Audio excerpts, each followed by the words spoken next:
Hello, welcome to the course of IPv6. So today we are going to discuss about the multicast addresses in IPv6. So in this class, I will discuss about the multicast addresses, the address format and the type of multicast address like solicited node multicast address and well-known multicast address.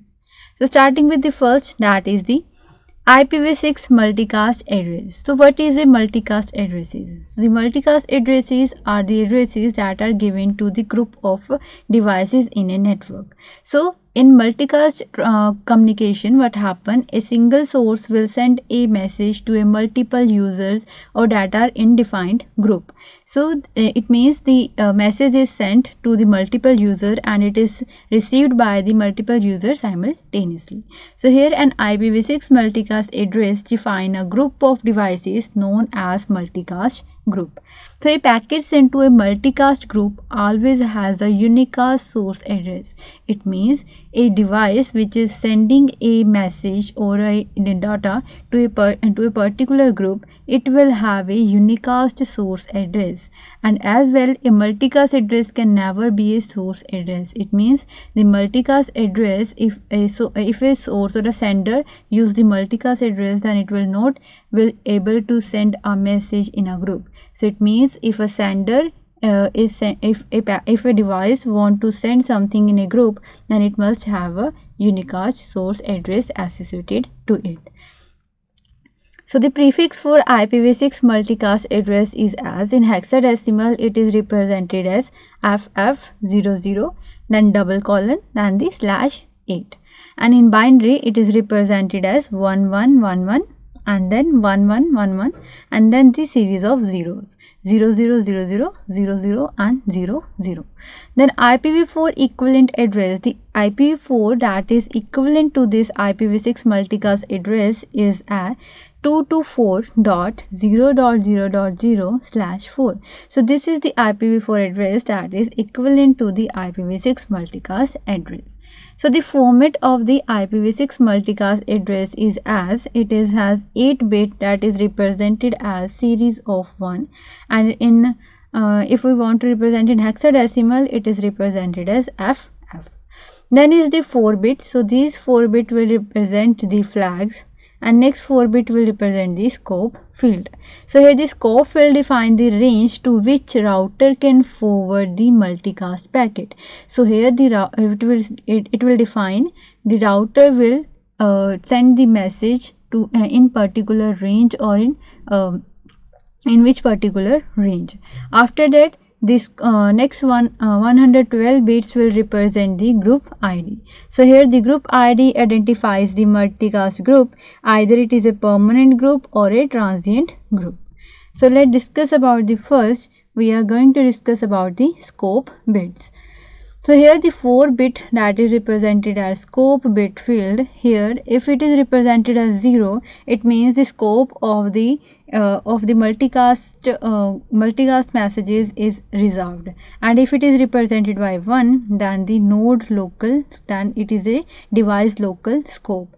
If it is represented by 2, then it is a link local scope, and 3, 4 is represented as unassigned, and 5 is for the site local scope. 6, 7 is represented as unassigned. 8 is represented as organizational local scope. 9 A, B, C, D is represented as unassigned, and E is represented as global scope, and F is also represented as the reserved. So these are the values of the scope bit that will be used in a multicast 4-bit scope field. Next is the first 8 bits of the multicast address format. The first 8 bit is in binary format, it is represented as 11111111, and if we want to represent in hexadecimal, that it will be represented as FF. Next, then 4 bit that represent the flag. Here it is there are 4 different flags that is represented in that 4 bit. First one is 0, that is reserved, then is R, that is rendezvous, and P is represented the network prefix, and T will represent the transient flag. So now we will discuss about the last flag, that is the T, transient flag. So here the T flag denotes the two type of multicast address, that is permanent address and non-permanent address. If it is if there is a bit 0, then it means it has a permanent address, and then if there is a bit 1, then it is a non-permanent address. So the permanent address is known as the predefined multicast address, and it is assigned by the INO. So here it includes well-known and the solicited multicast address in between, whereas non-permanent addresses are dynamically assigned multicast addresses by the DHCPv6, and it is assigned by the multicast applications. Next is the solicited node multicast addresses. So here its prefix will be FF02 :0 :0 :0, then :0 :1, and then FF00:104. So it is used in layer 3 to layer 2 address resolution, and it is automatically created using a special mapping of device unicast addresses. So these solicited non-multicast addresses are efficiently used as the broadcast addresses. As in this IPv6, we are not using the broadcast address, but this address, solicited non-multicast address, can be used as a broadcast address in IPv6. Next is the well-known multicast address. So here the multicast address have a prefix of FF00:12. So here the flag field is always set to 0, and these are predefined or reserved multicast addresses. So these addresses are equivalent to the IPv4 well-known multicast addresses that ranges from 224.0.0.0 to 239.255.255.255. So here the example of these well-known multicast addresses are like FF02:1 is represented as all IPv6 devices. FF02:2 is divided as all IPv6 router.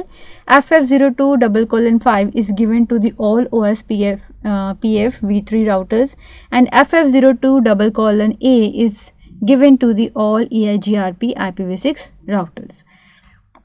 So these are the well-known multicast addresses. Next is the required addresses for hosts. If we are designing a network, and what are the addresses must be associated to the devices that is present in the network. So the first one, it must have a link local address for each interface. It means the first one, it must have a link local address. Then we have to assign any of the unicast or the anycast address. Unicast address for the source unicast address, and anycast address to finding as a nearest device. Loopback address must be there, multicast address to all nodes, then solicited non-multicast address for each of it assigned unicast and anycast addresses.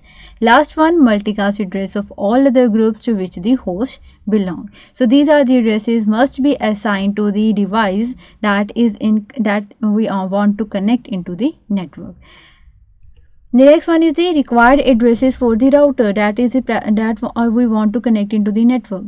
For that, the subnet router anycast address for the interface for which it is configured. So first of all, we have to assign a anycast address, that is subnet router anycast address. Then we have to assign anycast address with which the router have to be configured. Then multicast address to the all router, and multicast address to other group to which the router belongs. So these are the addresses that are associated with the devices and the routers. So this is all about IPv6 multicast address. Thank you.